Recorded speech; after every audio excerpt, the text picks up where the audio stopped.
My name is Rachel Hagemeyer, President and CEO of the Canton Symphony Orchestra. Welcome to our podcast, Orchestrating Change. I'm so still talking to JoAnn Falletta, after a break from 1 week, but I am so, I could talk to you for a really long time. Well, the same. This is really a fun conversation. I know. So thank you.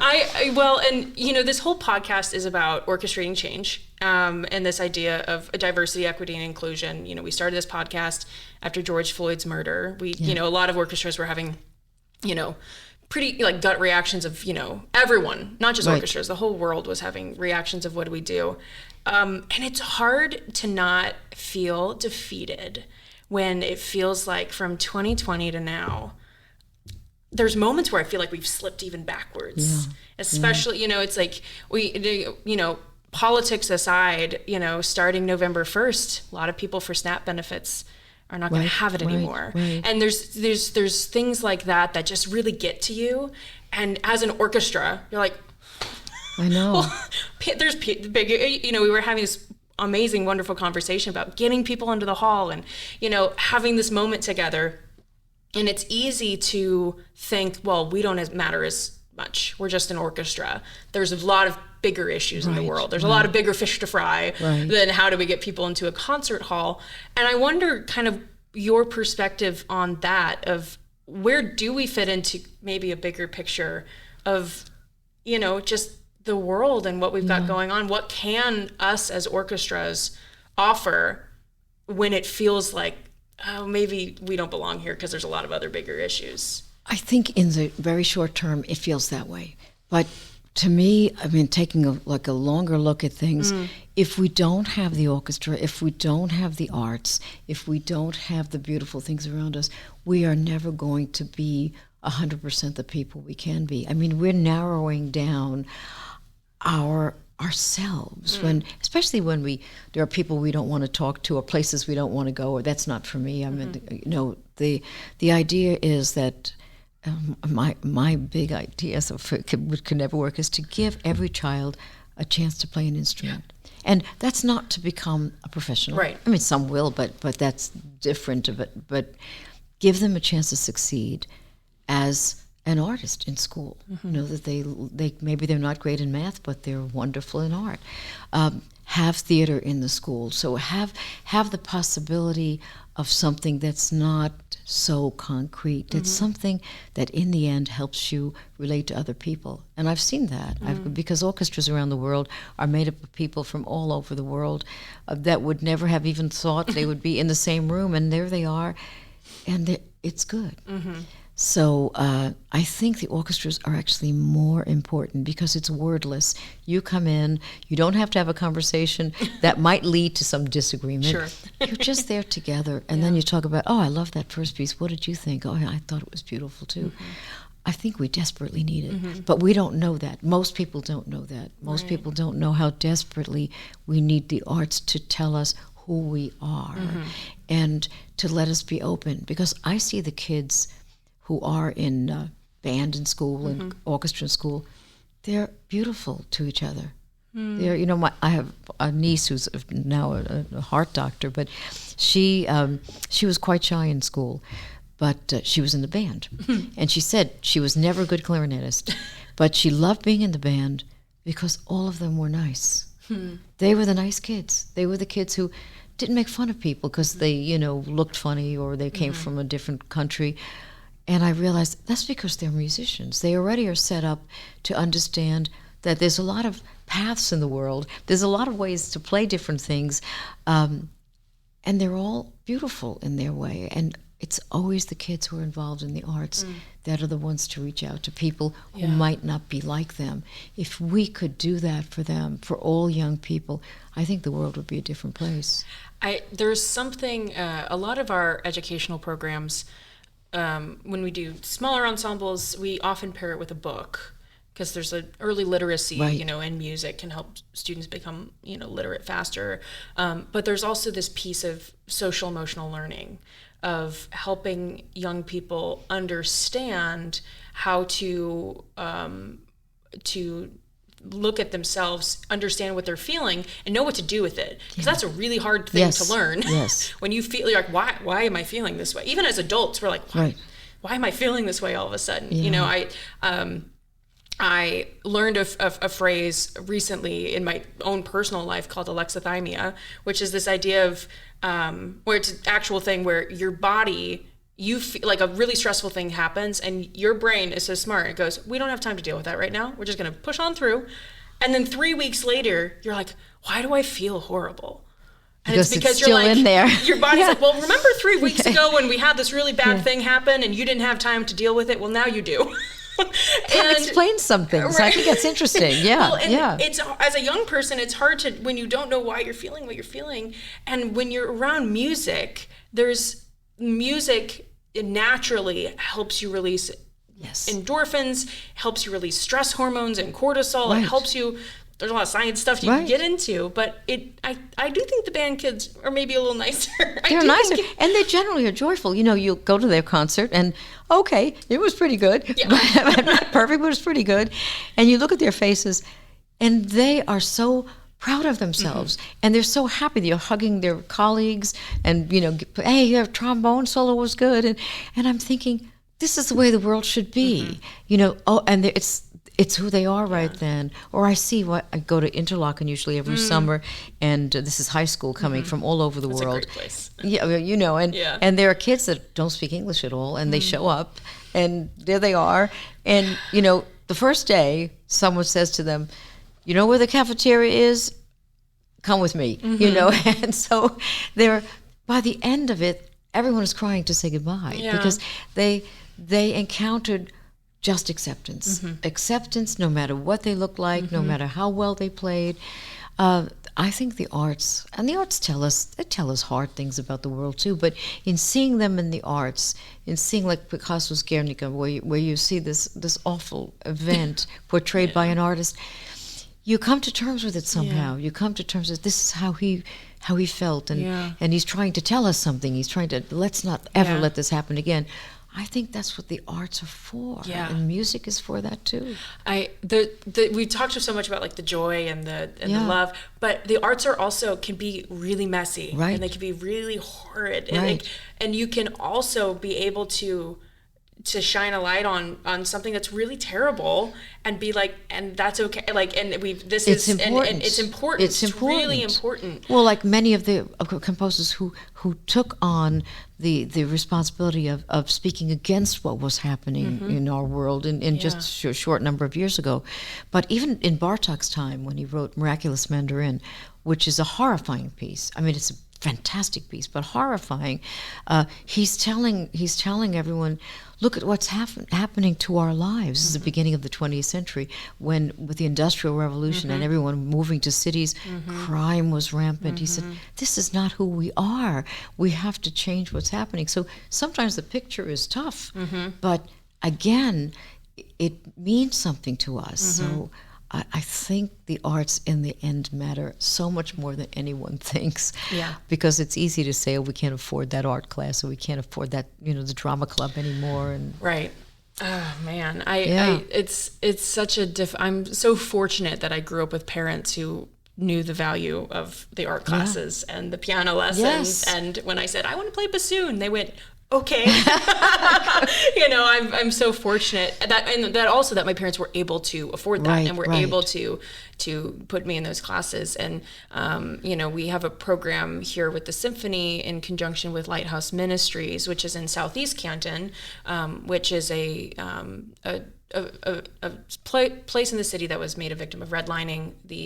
An industrial park destroyed wealth that was held by African Americans in this city and other immigrants in this city, buying houses for $40 when, things like that, that now there's no grocery stores, there's no gas stations in the Southeast Canton. And there's a lot of, Lighthouse Ministries is doing a lot of good work there, but there's a lot of people who really care about that neighborhood.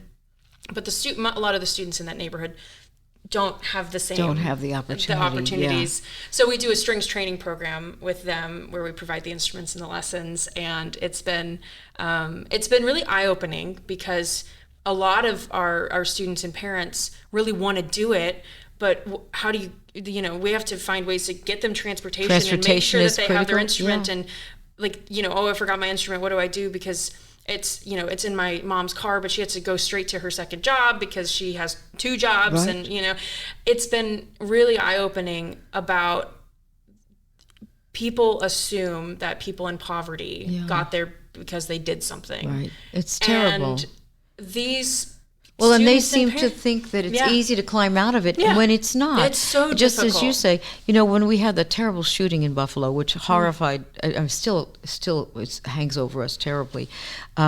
We wanted to do a concert right away, and we invited everyone from the neighborhood to come, and they said we can't get to the hall. Right. And then we realized that for them, if you didn't have a car, and if you had a car, it was like 4 minutes. Right. But if you didn't have a car, you had to take one bus and then take another bus and then walk. And we realized that even trying to give them a gift was awful because they couldn't come. So now we do our concerts there. We always find a church to do it there. But, these people need help, and the children need help right at the beginning. And I think that's what it is. Right. To really rectify things and give people opportunities. And I'm watching these parents of these students who really want their kids to have this opportunity and trying their best to make sure that their kid practices their cello. Right. And it's like, but it's like, and they're working so hard. And, I had a conversation with a parent of our Lighthouse program where she was telling me that she got offered to become the manager where she was working at a fast food restaurant. And she had to say no, because if she became manager, she would start making just enough that she couldn't qualify for food stamps anymore. But if she doesn't qualify for food stamps, even at that new, not salary, hourly wage, she couldn't afford food. Right. And it was this horrible, it's this, but she was there every Saturday making sure that he was playing his cello, and now he's in our youth symphony. It's like, fantastic. and it's so these, that is so important. And I think like that, there is this, I think assumption that, why aren't they? Well, like we offered free tickets. Why aren't they here? Why aren't they coming? Like, Well, there are a lot of reasons why they're not here. Not here. And you're absolutely right. So, how do you feel about this? And now orchestras are becoming almost social organizations where we're trying to help people who might be interested. It's not for us because we don't expect them to pay anything. So, but it's for the rightness of it, right? And how can we do that more and more? Yeah, it's interesting this idea of are we arts organizations or social or social organizations, and the answer, like arts are social. Like I think they're the same thing, and we offer discounts for veterans, for first responders, for teachers, for people on SNAP and Medicaid, and we do see people take advantage of those discounts. People do take advantage of the SNAP and Medicaid benefit, discount for tickets, but it's not nearly as much as we would like. Right. And I had a really our first concert of the year, which it was something I wanted to talk to you about, which I'm sure we'll get to. But our first concert of the year, we had a guitar concerto. Meng Su played the Rodrigo guitar concerto, and it's so good. It's like I know it's so good, and it's a favorite. Everyone loves that piece. Loves it. Oh, and Meng Su came out in a red velvet suit with shiny Jimmy Choos, and she looked fat. Oh my gosh! And it was just like a picture of power. It was like so cool. Wow. But the Canton City Schools has an amazing guitar program. So there's about 140 students taking guitar in the Canton City Schools. And several of those students came to the concert. They played in the lobby beforehand, and then they watched the concert. And many of them, in order to get there, had to take the bus because their parents were working and they couldn't, and had to get Ubers home because there was no one to pick them up. And so the teacher's coordinating rides all night. He missed the guitar concerto because he was having to make sure kids got home safely. But it was such an eye-opener because we asked ourselves, we're literally attached to McKinley High School. Right. And we're like, why? Like our concerts are free for kids, for students and for college kids, completely free to come to a MasterWorks. You're a child, you're a child or you're in school, you can't afford this, come on down. We're literally attached to McKinley High School. We're like, why aren't kids showing up?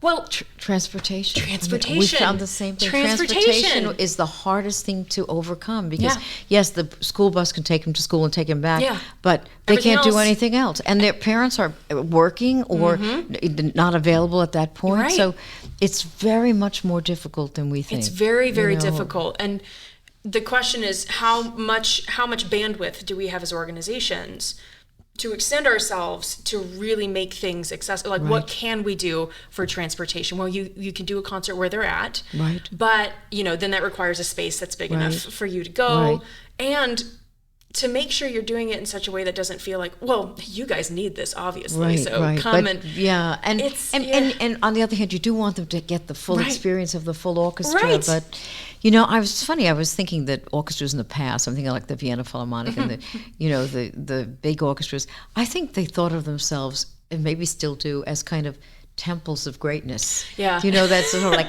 we are great, and we just have to exist. Now, I'm being a little catty, but that's not enough anymore. Right. I mean, that's not enough. You're in a neighborhood, and you have a responsibility to that neighborhood. I think I've said this on the podcast a billion times. And Simon, I'm sorry I keep quoting Simon Woods, CEO for the League of American Orchestras. I've quoted him a million times where he said, we're not the League of American Orchestras right now. We're the League of European Orchestras in America, of the way that we operate. He's like, we're American, which is ironic coming from Simon, who was a British. But that's not quite fair. I mean, look at your orchestra. Look at what you're doing. Well, that's what he says, is like, we need to be American orchestras. Right. We can't be the model that we are modeled off of, which then gets into the question, like, we have to be, every orchestra in America has to reflect its community. And that means that every orchestra is going to operate differently, and is going to have to serve in different ways. And there's not a one size fits all. And especially in America, where the funding model is completely different than the European funding model. No, you're right. We took a business model where 60% is subsidized by the government and said, that'll work in America. Yeah. And we're like, well, we don't get 60% of our funding from the government. No, and he's absolutely right about that, because I remember when I was first in the professional world, all of the smaller orchestras were aspiring to be like the top 5, and why? When you thought about it, no one was ever going to be like the New York Philharmonic and the Cleveland Orchestra.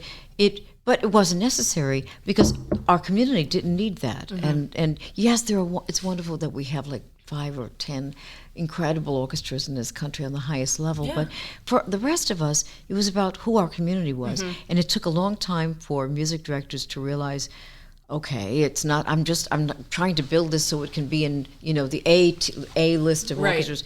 Why? It's about your community. So you're so right about that. But that's harder then, because you have to figure out, okay, how can I make it work in Canton? How can we make it work in Buffalo?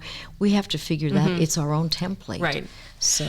And it's interesting, because I think in probably everyone's mission statement is the term artistic excellence. Yes. Which is important. Yes. But we can't conflate the word excellence with this like palace of, excellence can be accessible. And I think that that's something that's hard to figure out how to do, because oftentimes I feel orchestras in the past have said, here's our amazing thing, you should want it. And it should be, here's our amazing thing, we want you to be a part of it. Yes. But that's much harder to do. It's much harder, but it's the only way. You should want it doesn't really matter to someone who's having trouble, keeping their children fed. I mean, it's just... But I think there are still some orchestras who think that way, and still some of this kind of European sense of we're so great that we just exist, But I think it's different. For instance, they would never have accepted the idea of clapping between movements. Oh, ooh, I went to concerts in Vienna once in a while when I was traveling, and the feeling was, you hardly breathe when you're in that hall. Yeah. You don't move. You don't cough. I could not. It was actually, once I was at where I was frightened, like that maybe I might move, and people would turn around and glare at you. It was like you were in a sacred thing, and it was scary. So I mean, you have to get over yourself in a way. Yes. So the idea that maybe there's a baby crying through one of the movements a little bit, or maybe there's someone clapping, or whatever happens, it's life. Yeah. You know, and we're still going to play our hearts out, and the audience is still going to enjoy it. Right. So we have to be part of our community, and I think the community wants the orchestra to excel. They want to leave the hall saying, "We have a great orchestra," but they don't want to be afraid to go in. Right. Well, I wonder, you know, you posed a wonderful question, but to that idea is right now, thinking about like what's happened, you know, what's going on in our world right now, is there anything that you want to discuss about something that's happening currently in the arts and just culture that you think is affecting that, or that inspired you, or that you want to talk about? Is there anything like that you feel is important to talk about? Well, I mean, I think this opening up of the repertoire is very important, but I also feel that what we have too is like a museum. Like we wouldn't throw out all the treasures of the Louvre, but because we have new ones. Right. But I think maybe it's my background, because when I was very young, I became the music director of the Women's Philharmonic, and I didn't know one piece by a woman, but I learned it there, and we did only music by women, and I realized then, wait a minute, there's like a vast repository of great things that I have no idea, and I've just been narrowly studying Brahms or something, and that was nothing wrong with that. Sure. But I love this idea now that it's more open, that on every, I mean, I don't think you see enough of women, frankly, on the program, women composers. Right. I mean, even though there are many of them, when you actually look at programs, you don't often see it. So I think we have a long way to go there. Sure. But we are trying to branch out into welcoming other voices. And frankly, my impression is we should do it first in our own country.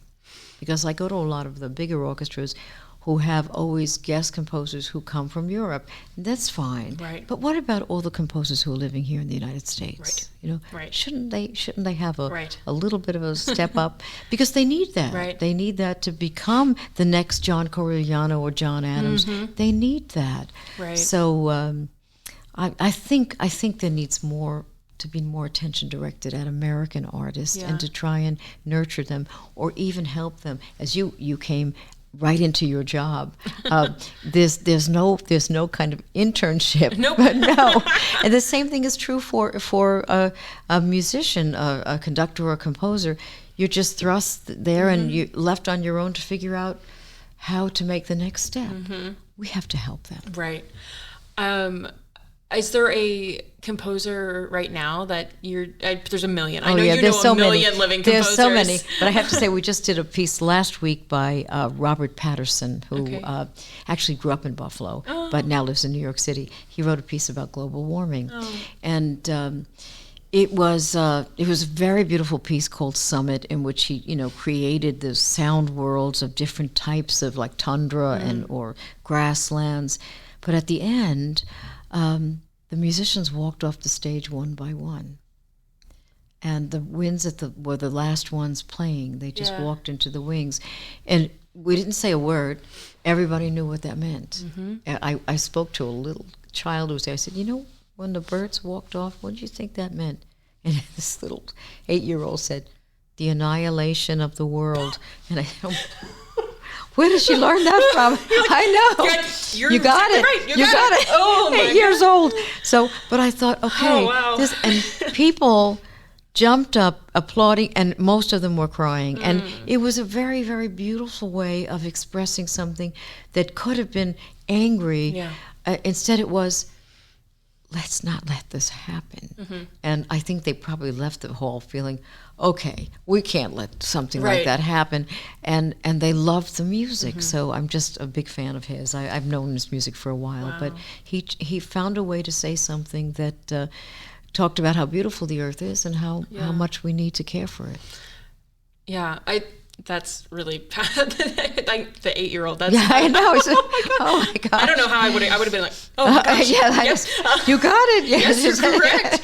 Oh man. Well, so speaking of, like, you said Robert Patterson, is there do you have a recommendation, something that our audience, you would say, like, I want you guys to, it could be a piece of music, but it could also be a book or something, that a recommendation that people should dive into that you think, would be great for them to know? I'm trying to think of a book, but not doesn't have to be a book. Yeah. I think that maybe it would be kind of fun for people who are music lovers to make a plan to listen to a new piece every week, just once a week. And it could be short. It could be a 10-minute piece. It could be a 20-minute piece. I mean, you and I could put a list together. Yeah. Have you heard heard John Adams' The Chairman Dances, or something wild? Or it could be something even, less wild. Yeah. Just for them to hear. And let's say it's American composers for the year, just once a week, because it's so easy finding it on Spotify. Yeah.